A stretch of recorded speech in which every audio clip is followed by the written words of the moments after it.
Hello, everybody, and welcome to Church at Home with Rachel. A week from tomorrow, Thursday the 15th, I will be speaking, giving the convocation address to the theology graduation at Huron University College, my alma mater. And I'll be receiving an honorary doctorate of divinity, which does not make me a doctor. It just means I have extra letters after my name. But it's kind of cool to be called back to that place where you did your own studies and be recognized. So, and in preparing for that speech, which I still haven't nailed down, I'm working on it, but I think I have to revise it. I came across this quote, which spoke to me, and I thought I'm thinking about using it in the address, but definitely realized this needs to be a church at home thing. It's taken from a book called Green Shoots Out of Dry Ground, Growing a New Future for the Church in Canada. And it's edited by John Bowen, who is an incredible teacher about evangelism in the church. And this is the beginning, a passage he's got written before the second chapter. It says, if God became a human being in the world of first century Palestine, then culture matters. And the mission of God in any culture will affirm and strengthen that culture on the one hand, and challenge and refine it on the other. As Leslie Newbigin puts it, we have to say both God accepts human culture and also God judges human culture. All this means that we need to understand cultures because the mission of God will look different in 21st century Canada from how it appeared in 19th or even 20th century Canada. The mission of God in Canada will also look differently from the form it takes in the United States or Europe or Africa.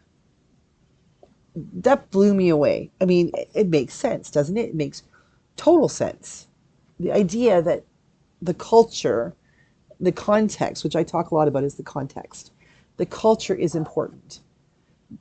I know that there are lots of people who like to think about Jesus and then just take the biblical teachings and apply them to today, and this is what this meant.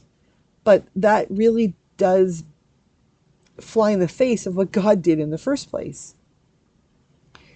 Let's just start with the assumption, whether you believe in Jesus or not, in his divinity or not, just join me in this thought process from the platform that we just simply accept as fact that Jesus is God's son and Jesus was divine. Okay, so if we're going to start from there, the fact that God would state that Jesus was going to become, God's self would become incarnate in first century Judea, right there, Jerusalem, Bethlehem, all those places. Okay, so God intentionally chose that time and that place, and then God did something, well, all of it's unusual, but God did something that wasn't unusual. God made Jesus, God's self-incarnate, to look like everybody else. A guy, a boy, a Jewish boy, grew up with a carpenter, was aware of fishing, would have gone to temple, synagogue, all those things. He was, from what we can tell, Jesus was pretty much like everybody else, which makes sense. If you were saying to your child, okay, you have this brilliant mind and you have something to teach people, would you suggest to them that they dye their hair multicolored and put spots all over their faces and walk on stilts to go and to share this wisdom that they had? I mean, that might draw attention to them for a minute and a half, but it would most likely also draw ridicule. And would people then be willing to listen to what was being said? Would they listen to what was being said by your child, and the wisdom and the brilliance that your child had to offer? Or would it simply draw attention to the way they looked, and then people would pass them by, ridicule them, shove them to the sidelines, and never have an opportunity or a desire to listen to what they said? Jesus came and was like the people he came to be with, so he could build credibility. He could be there in that culture. God chose to honor the culture of the day, and Jesus came as part of that culture. Culture and context mattered to God in first century Judea. Okay, what about today? Too many people think about Jesus and then try to take the red letters from the Bible, which are important. If somebody is really learning new to the scriptures, new to the faith and they want to know what Jesus said, the red letter Bibles, the red letter versions do that. You can find the sentences that Jesus said. But you got to go deeper than that. You got to look at the context and then think about the culture. If Jesus was coming today, think about it. If God decided now's the time to try that particular little experiment again, because people aren't getting it, would God send questions? Don't get mad at me. They're just questions. Considering our culture, would God necessarily send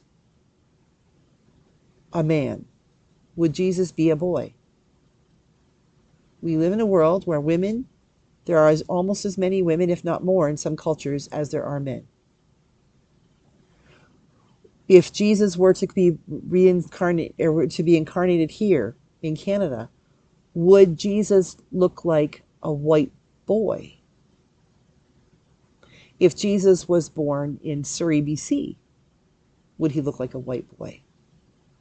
If he was born in Regina, Saskatchewan, if he was born in St. John's, Newfoundland, if St. John's, Newfoundland, okay, to a fishing family, absolutely.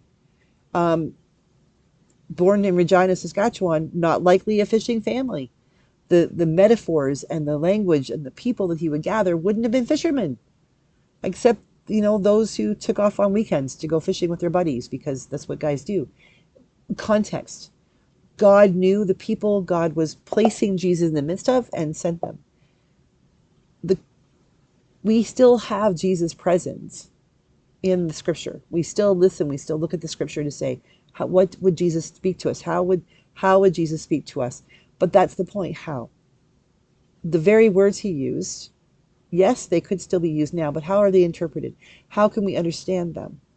When he has the emphasis with Simon Peter about and the disciples about throwing the fish, the net over the right side of the boat, and they'll pull in more fish.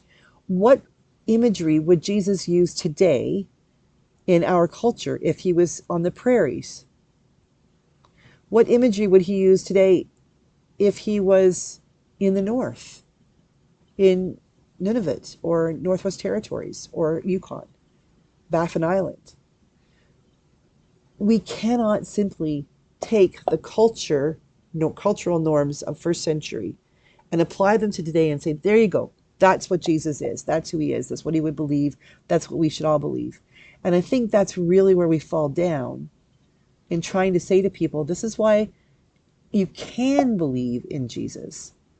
Because what we're trying to say to them a lot of people, what they're trying to say to people when they talk about their faith in Jesus doesn't come across like you can believe in Jesus because he understands you and in your context today. We try to sort of say that Jesus of first century would understand you in your context. No. Culture and context are important. The way God is calling us to understand Jesus, the way God is calling us to serve Jesus is different in Canada today than it was in Canada 100 years ago or 200 years, heck, even 10 years ago. And it certainly isn't going to be the same way that God is calling people to serve Jesus in the United States. The context is different. Or in Romania, or in France, or Belgium, or Holland. Wherever we are, God is present. Wherever we are, Jesus is present. Our culture makes a difference. It has an impact on the way we understand things. And why are we so reluctant to acknowledge that of all of the beings, of all of the things that have been created that are so brilliant and interesting, like DNA, raindrops, puppy dogs, anything. We think about the complexity of everything else that was created by God. Why are we think it has to be so simplistic? That the way Jesus is talked about and understood has to be carte blanche the same way across the country, across the world, around the world. It doesn't. We need to be willing to sit down and think about the reality that culture counts, that our context counts. And then that means we have to think about Jesus in a whole new way. It's a lot of work, but I think it would be totally worth doing. What do you think? For those of you who don't believe, thank you for walking with me on this thought process, and maybe we've given you something to think about too. Have a great day. God bless you, and I will see you again tomorrow for Church at Home with Rachel.